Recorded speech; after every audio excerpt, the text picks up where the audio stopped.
J'ai vu que tu as fait plusieurs posts pour expliquer la différence entre coaching, conseil et thérapie.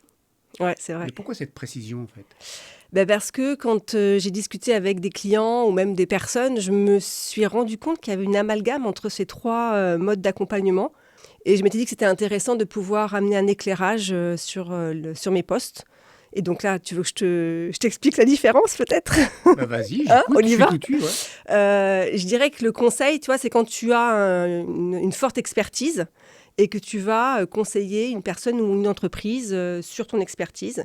Donc, tu vas lui apporter des conseils et à charge, elle, de se dire si elle va les réaliser ou pas, en fait, si elle va les prendre en compte ou pas. Je Voilà, comprends. ça, c'est le conseil.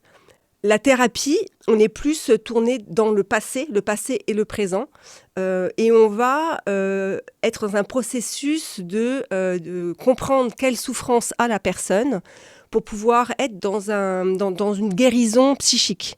Donc d'ailleurs, ce sont des patients qui viennent consulter des psys pour faire une thérapie. Donc c'est ça, la thérapie, c'est le passé présent, Mhm. c'est j'identifie les souffrances et je vais commencer un processus de guérison. Donc il y a toute une progression en fait entre ces liens-là, le soutien, la thérapie et le conseil.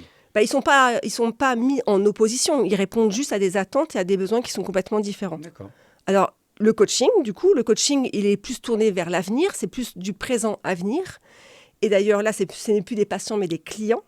Et on va aider le coaché à atteindre ses objectifs. On va l'aider à progresser, à performer pour pouvoir atteindre ses objectifs. Donc, on est plus sur un schéma de performance et de transformation. D'accord, j'entends.